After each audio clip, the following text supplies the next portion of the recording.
দিবে, ঠিক কিনা?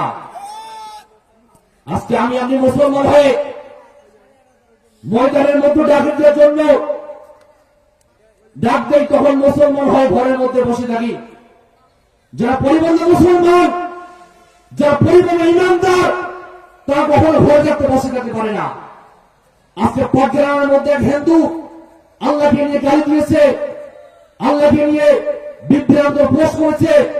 আজকে মুসলমানদেরকে, যারা মুসলমান এসব পড়াশোনা করে ঘরে বসে আছে, তারা কখনো মুসলমান হিসাবে দাবি করতে পারবে না। আজকে আলেম ওলামারা যখন জালিম সরকার ছিল, আলেম ওলামা হক কথা বলতে পারে নাই, আলেম ওলামা কোরআনের কথা বলতে পারে নাই।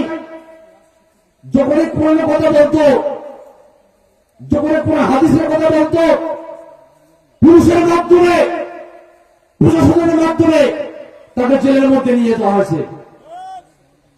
আল্লাহ বলছেন, দাঁড়াও বান্দা দাঁড়াও, এই দুনিয়ার মধ্যে ক্ষমতা দেই, তবে অহংকার করিও না।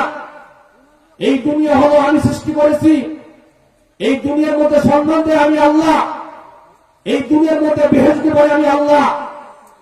এই জালিম সরকার যখন ছিল, আল্লামা সাঈদীকে 13 বছর জেলের মধ্যে তাকে হত্যা করে দিয়েছে। আল্লামা সাঈদী তুমি মরণি, শহীদ হয়েছ তুমি এটাই জানি। কারাগারে কাটালে 13টি বছর, বাতিলকে বেছে তোমার থেকে যন্ত্র। এই আল্লামা সাঈদী এখন মরে নাই, এই আল্লামা সাঈদী দূরে থেকে চলে গেলে সমস্যা নাই, এখন শত শত আল্লামা বের হবে, ঠিক কিনা? তবু এই বাংলার জমিনে, এই আল্লাহর জমিনে, এই আল্লাহর যে পৃথিবী আল্লাহ সৃষ্টি করেছেন, এই আল্লাহর জমিনে কোরআনের কথা থাকবে থাকবে থাকবে। যারা আজকে মুসলমান হয়ে আমার রাসূলের বিরুদ্ধে কথা বলতেছে, আমার আল্লাহকে নিয়ে গুরুত্ব করতেছে, আল্লাহর কসম করে এই ময়দানের মধ্যে বলতেছি, যারা এইসব কথা বলবে, এই বাংলার জমিনে তার বিচার হবে। আজকে আমি ওয়াজ করি, ঠান্ডা কথা ওয়াজ করি, ওয়াজ করতে বাঘের মতো। এখন কোন পুলিশ ম্যাজিস্ট্রেট, কোন এসপি তারা কখনো ওয়াজ মাহফিলে রাখতে পারবে না। তো যখন এই জালিম সরকার ছিল, তখন আমি ভিডিও করতাম, এই পুলিশ আমার হাত থেকে ফোন কেড়ে নিয়েছিল। এখন তুমি কোথায় গেছো? ওই পুলিশের সাথে আমার দেখা হয়েছিল কয়েকদিন আগে। ওই পুলিশ আমাকে বলে, বাবা কেমন আছো? এখন বলো, বাবা কেমন আছো? দাঁড়া, সবাই আসতে দাও, বাবা কেন? ডাবলের বাবা বাবা দিনে 4-5 করে ডাকতে হবে, ঠিক কিনা?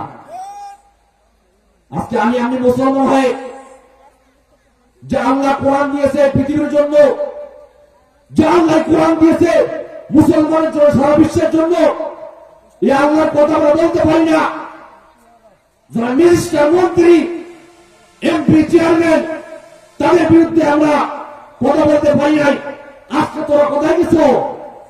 শেখ হাসিনা, তুমি বলছিলে আমি 41 সাল পর্যন্ত এই বাংলাদেশের মধ্যে থাকবো, এখন তোমাকে খুঁজে পাওয়া যাচ্ছে না। ওবায়দুল কাদের, তুমি কোথায় গেছো? আসো, মারে ফেলা হবে। এই কোরআনের কথা বলতে কলিজা লাগে, কলিজা লাগে।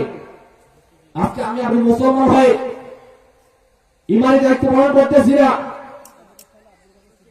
এই মুসলমান যদি হইতে না, এই মুসলমানের দায়িত্ব হলো যেসব গুনাহগার বান্দা, নাস্তিক, বেঈমান, যারা আল্লাহর বিরুদ্ধে কথা বলবে, যখনই ময়দানে ডাকার জন্য আপনাকে আসার পর বলা হবে, তখন সমান কথা চলে যেতে হবে।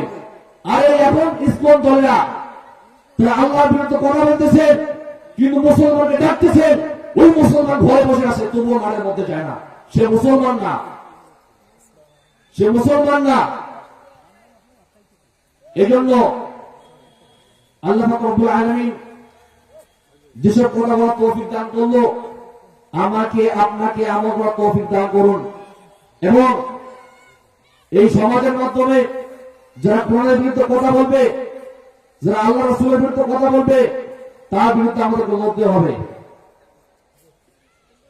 ওয়াখিরু দাওয়ানা আলহামদুলিল্লাহি রাব্বিল আলামিন। আসসালামু আলাইকুম ওয়া রাহমাতুল্লাহি ওয়া বারাকাতুহু।